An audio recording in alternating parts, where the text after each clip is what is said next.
नमस्कार दोस्तों। आज का हमारा विषय है कक्षा अष्टमी षष्ठ पाठ है गृहम शून्यम सुताम विना। घर शून्य होता है यानी खाली होता है पुत्री के बिना। आज हम इस पाठ का अभ्यास कार्य करेंगे। सबसे पहला प्रश्न है अधोलिखितानां प्रश्नानां उत्तराणि संस्कृत भाषया लिखत। नीचे लिखे गए प्रश्नों के उत्तर संस्कृत भाषा में लिखिए। सबसे पहला प्रश्न है दिष्टिया का समागता, भाग्य से कौन आई थी। तो कौन आई थी? दिष्टिया का के स्थान पे लिख देंगे हम मालिनी। तो मालिनी आई थी।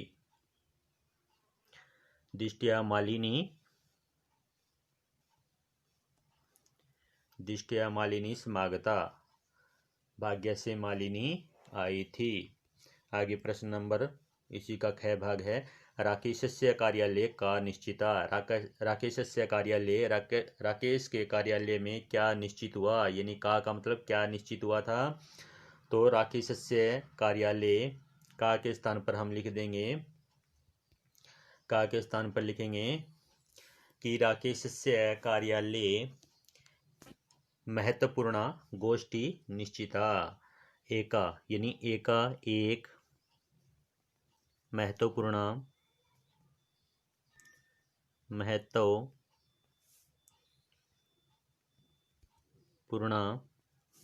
गोष्ठी। राकेश के कार्यालय में एक महत्वपूर्ण गोष्ठी यानी कहते हैं कि एक महत्वपूर्ण मीटिंग निश्चित हो गई थी। आगे आता है इसी का ग भाग है राकेश शालिनीम कुत्र गंतुम कथयति। राकेश शालिनी को कहाँ जाने के लिए कहता है। तो कुत्र के स्थान पर हम कुछ शब्द लिखेंगे तो इसका उत्तर बन जाएगा। तो राकेश शालिनीम चिकित्सकाम प्रति गंतुम कथयति। तो यहाँ पर लिख देंगे हम चिकित्सकाम।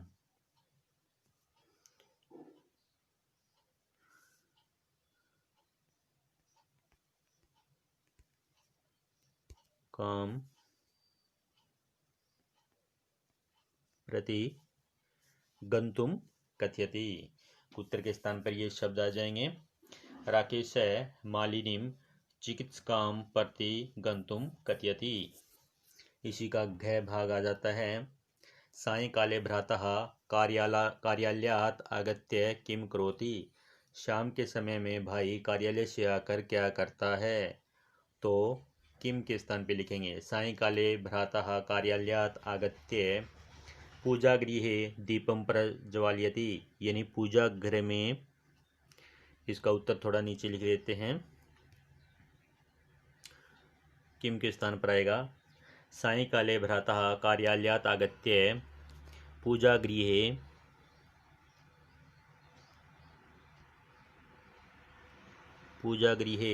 यानी पूजा के घर में दीप को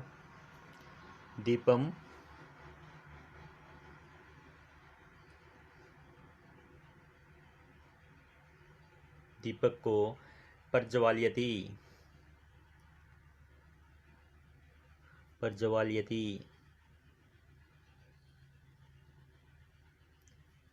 दीपक जलाता है। भवानी शतुतिम च करोति। भवानी शतुतिम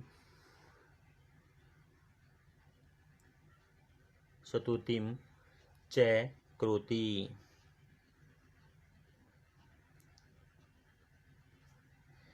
कहता है सायंकाले भ्रातः कार्यालयात् आगत्य पूजा गृहे दीपम प्रज्वाल्यति भवानी शतुतिम च करोति। आगे आता है यानी शाम के समय में भाई कार्यालय से आकर पूजा के घर में जाकर दीप प्रज्वलित करता है और भवानी की स्तुति करता है। आगे इसी का अंग भाग है राकेश कस्याः तिरस्कारम करोति। राकेश किसका तिरस्कार करता है। राकेश किसका तिरस्कार करता है। तो कस्याः के स्थान पर हम लिखेंगे कि सृष्टिः उत्पादिन्यः शक्त्यः।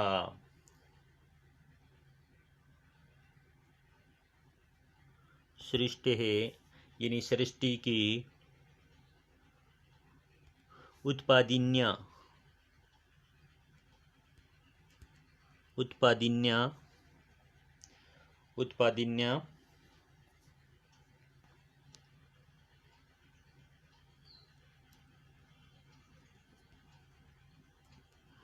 उत्पादिन्या उत्पादिन्यः शक्त्यः यानी शक्ति का शक्त्यः यानी शक्ति का तिरस्कारम करोति तिरस्कार करता है। राकेश सृष्टिः उत्पादिन्यः शक्त्यः तिरस्कारम करोति। आगे आता है यानी ये कहता है राकेश सृष्टि की उत्पादन करने वाली शक्ति का तिरस्कार करता है, यानी सृष्टि का जो निर्माण करती है उस शक्ति का वह निर्माण मतलब उसका तिरस्कार करता है, अनादर करता है। आगे आता है च भाग शालिनी भ्रातरम काम प्रतिज्ञाम कर्तुम कथयति। शालिनी भाई को क्या प्रतिज्ञा करने के लिए कहती है, तो काम के स्थान पर लिख देंगे हम शालिनी भ्रातरम कन्या रक्षणे। एक तो कहता है कन्या रक्षणे, कन्या रक्षणे कन्या के रक्षण में यानी कन्या की रक्षा करने में पाठने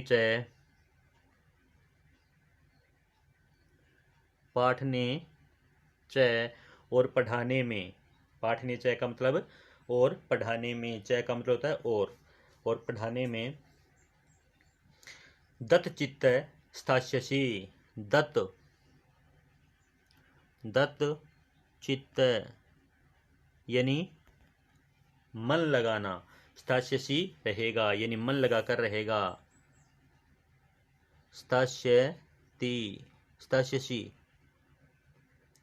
स्थास्यसि।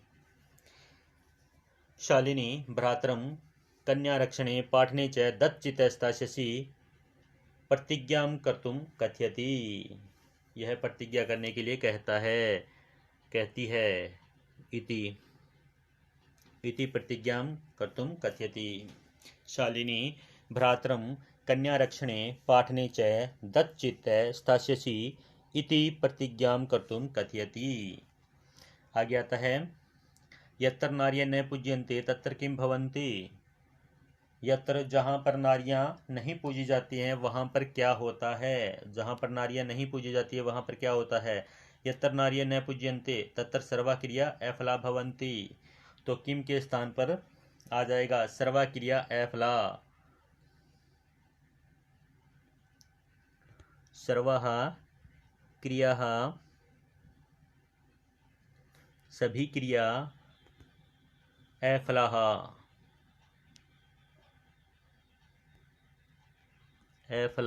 यानी फल देने वाली नहीं होती है। भवती के स्थान पर आ जाएगा भवंती,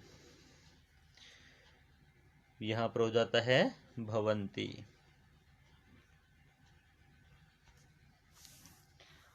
तो जहां पर नारियां नहीं पूजी जाती है वहां पर सभी क्रियाएं फल देने वाली नहीं होती है। आगे आता है अधोलिखित पदानाम संस्कृत रूपम तत्समरूपम लिखति, यानी तत्समरूप लिखो। यह कहता है कि संस्कृत का शब्द या फिर तत्समरूप लिखो। तो कोख को कहते हैं कुक्षी,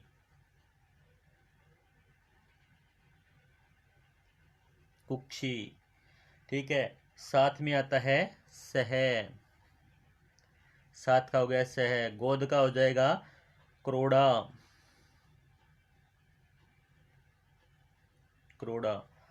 और भाई का हो जाता है भ्राता,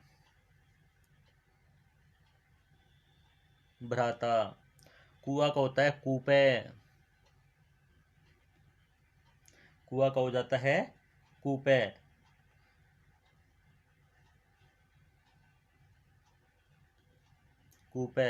और दूध का हो जाता है दुग्धम,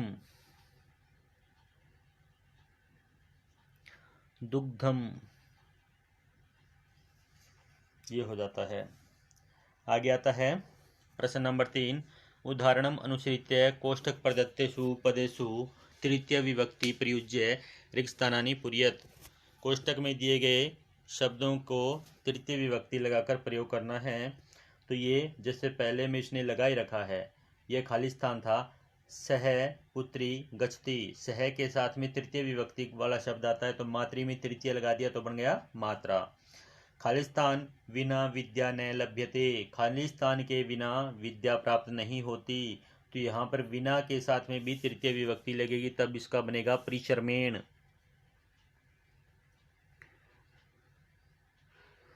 परिश्रमेण यानी परिश्रम के बिना विद्या प्राप्त नहीं होती, परिश्रम के बिना विद्या प्राप्त नहीं होती। गए है छात्रा खालिस्तान लिखती, लेखनी शब्द है, इसका तृतीय विभक्ति आएगा, क्योंकि लेखन का कार्य किया जा रहा है तो किसी की सहायता से किया जा रहा है, तो इसमें करण होता है, करण में तृतीय विभक्ति आती है कि हम कोई भी कार्य कर रहे हैं तो किसी की सहायता से कर रहे हैं। किसकी सहायता से कर रहे हैं? इसमें लिखने की क्रिया कर रहे हैं, लिखने की क्रिया किसकी सहायता से कर रहे हैं?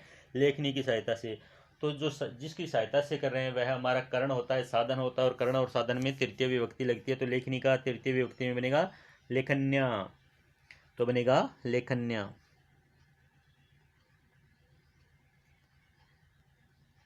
लेखन्या। छात्र लेखन्या लिखती। सूरदास अंध आसीत, अब सूरदास अंधा है, अब किससे अंधा है? तो यहाँ पर भी तृतीय विभक्ति में प्रयोग होगा। किससे अंधा है? तो नेत्र। अब नेत्र, अब अगर एक से होता तो काणा होता, अब दो हैं द्विवचन में आएगा, तो नेत्र का तृतीय विभक्ति द्विवचन में बनेगा नेत्राभ्याम, नेत्राभ्याम।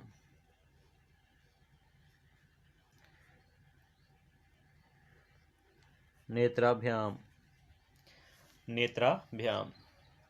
आगे आता है स खालिस्तान साकम सम्यम ज्ञाप्यति, वह खालिस्तान के साथ समय बिताता है, तो साकम के साथ भी तृतीय विभक्ति वाला शब्द आएगा, तो मित्र है तो मित्र में तृतीय विभक्ति बनेगा मित्रेण, मित्रेण।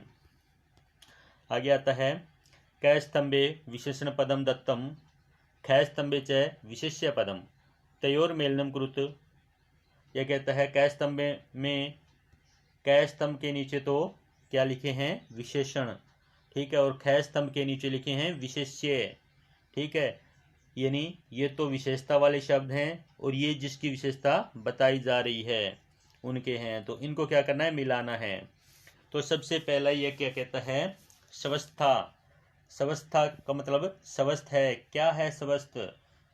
तो इसमें आ जाता है स्वस्थता का वृत्ति, स्वस्था वृत्ति, ठीक है। महत्वपूर्ण, महत्वपूर्ण क्या थी? गोष्ठी थी। जगन्य कृत्यम, क्रीडंती पुत्री, कुत्सिता मनोदशा। तो इस प्रकार से इनको मिला देते हैं। ये जो शब्द आए थे ना, उनके विशेषण और विशेष्य हैं। जैसे गोष्ठी थी, मीटिंग थी, तो क्या थी? वो महत्वपूर्ण थी। वृत्ति थी, क्या थी? स्वस्था थी, भी उसकी स्वस्थ वृत्ति नहीं दिखाई दे रही थी। उसकी बुरी मनोदशा दिखाई दे रही, कुत्सिता मनोदशा। तो इस प्रकार से इनको हमने मिला दिया है। आगे आता है प्रश्न नंबर 5। यह कहता है अधोलिखिता नाम पदा नाम विलोम पदम पाठात चित्वा लिखत, यानी इनके विलोम पद लिखने हैं और वो भी कहाँ से? पाठ से चुनकर लिखने हैं। तो जैसे कहता है ना कि वो स्वय का मतलब होता है आने वाला कल, ठीक है, तो इसका उल्टा हो जाएगा। जैसे उसने एक वाक्य में कहा था कि आज मेरी महत्वपूर्ण गोष्ठी है, तो यहाँ पर अद्य हो जाएगा। आज का होता है अद्य, अद्य हो गया आज। प्रसन्ना का इसका उल्टा, यानी वो कैसी दिखाई दे रही थी? उदासीना, उदासीन, उदासीना यानी उदासीन दिखाई दे रही थी। गय में वरिष्ठा का मतलब होता है बड़ी, और उसका छोटा हो जाता है कनिष्ठा, तो इसका हो जाएगा कनिष्ठा, वरिष्ठा का कनिष्ठा। प्रशंसितम यानी प्रशंसा के लायक होता है, और इसका उल्टा होता है गृहीतम, घृणा के योग्य, गृहीतम, घृणा के योग्य, ठीक है। प्रकाश है, अब प्रकाश का क्या होता है? अंधकार है, यानी वो कहता है ना कि आपने मेरा अंधकार दूर कर दिया, अंधकार है। सफला का हो जाएगा एफला, सफला का एफला। निरर्थक का हो जाएगा सार्थक है, इसका हो जाएगा सार्थक है, ये हो जाएगा। आगे आता है रेखांकित पदम आधृत्य प्रश्न निर्माणम कुरुत। रेखांकित शब्दों को आधार मानकर प्रश्न निर्माण करना है। पहले का क्या है, प्रसन्नतायाः। प्रसन्नतायाः क्या है, स्त्रीलिंग शब्द है, ये षष्ठी विभक्ति का एक वचन है।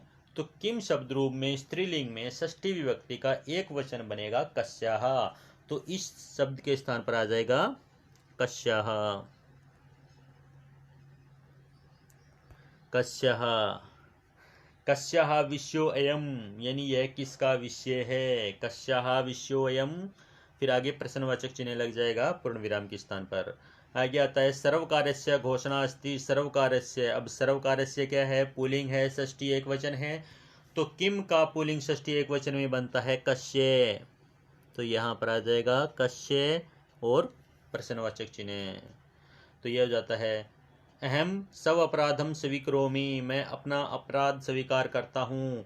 तो यह द्वितीय विभक्ति एक वचन है नपुंसकलिंग का, तो द्वितीय विभक्ति नपुंसकलिंग एक वचन में बनेगा किम,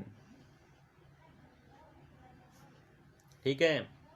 और प्रश्नवाचक चिन्ह सम्यात पूर्वम आयासम करोसी, समय से पहले प्रयास कर रहे हो। तो सम्यात क्या है, पंचमी विभक्ति एक वचन है, पुल्लिंग है, तो इसके स्थान पर आ जाता है कस्मात, कस्मात और प्रश्नवाचक चिन्ह। अंबिका क्रोड़े उपविष्टि, क्रोड़े, क्रोड़े मतलब गोद में, तो गोद क्या है, स्थानवाचक आ जाता है भाई, गोद में बैठती है तो गोद क्या है, ये स्थानवाचक आ जाता है जहां पर हम बैठ रहे हैं, ठीक है। तो ये क्रोड़े यानी अंबिका कहाँ पर बैठती है, क्रोड़े यानी गोद में, तो यहाँ पर आ जाएगा कुत्र, ठीक है, कुत्र आ जाता है इसका उत्तर। आगे आता है अधोलिखिते संधि विच्छेदे रिक्त स्थानानि पूर्यत। कहता है नीचे लिखे गए शब्दों में संधि विच्छेद करके खाली स्थान पूरा करें। यह कहता है सहसेव, सहसा प्लस एव, यहाँ पर एव आ जाएगा, ठीक है। आ और ए मिलकर तभी बनता है आई, ठीक है, तभी यहाँ पर आई लगा है। इस आई के स्थान पर वापस करेंगे तो आ तो यहाँ पर आई गया है, तो आ गया है, तो अब क्या रह जाएगा, ए रह जाएगा, तो ए यहाँ पर आ गया एव, ठीक है। तो इस प्रकार से यहाँ पर आ जाएगा एव। अब आगे आता है परामर्श अनुसारम, तो अनुसारम आ गया, ठीक है। फिर आ जाता है यहाँ पर परामर्श, परामर्श, क्योंकि यहाँ पर भी ए है और यहाँ पर भी ए है, इन दोनों ए को मिलाकर यहाँ पर आ बनाया है इसने, ठीक है।